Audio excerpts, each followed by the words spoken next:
Florida Realtors has released its resale housing market statistics for September, and they continue to show a pace of home sales activity well above pre-pandemic levels. On a year-over-year basis, closed sales of existing single-family homes fell by 1.3% compared to last September. Condo and townhouse sales were up, but only by 5%. Remember though, a year ago in September, we were in the midst of a huge surge in sales, resulting, in part, from the pandemic shifting transactions that otherwise would have occurred during the spring into the late summer and fall.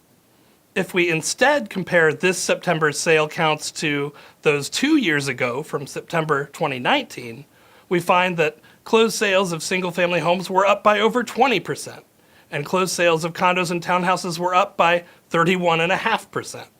So relative to pre-pandemic levels, the Florida resale housing market is still performing exceptionally. On the supply side of the market, however, the picture isn't quite as sunny. New listings of single-family homes only increased by about 2% year over year in September, the lowest increase since February. New listings of condos and townhomes, meanwhile, fell on a year-over-year basis for the first time since January, declining by over 7%.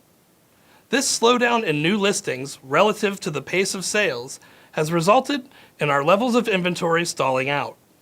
Single-family home inventory bottomed out earlier this year in April at about 30,400 active listings. It began rising in June though, and by the end of July, we were close to 36,700 listings on the market.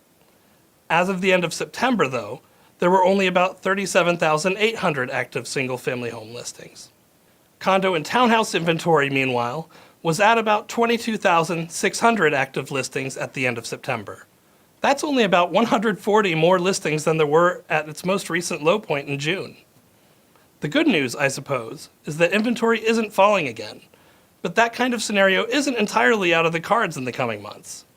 In the longer run, the only way we can address this shortage is to continue accelerating production of new homes.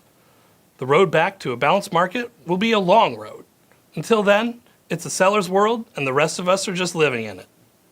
The rate of growth in median sale prices from month to month has slowed significantly over the last few months, but prices are still well above where they were this time last year. The September median price for closed sales of single-family homes was up over 18% year over year to $355,000. Similarly, over in the condo and townhouse category, the median sale price was up over 17% to $255,000. If inventory starts tightening again, we may see price growth tick upward again, although that will partly depend on where interest rates are going.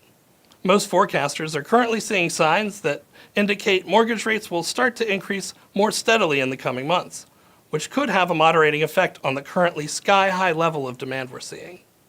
Those are the statewide numbers, of course, but what about your local market? Is it seeing the same trends? It's easy to find out if you're a member of Florida Realtors. Just go to sunstats.floridarealtors.org and log in to view the latest market data for your area. We have the whole state covered down to the city and zip code level. Thanks for watching. I'll see you next month.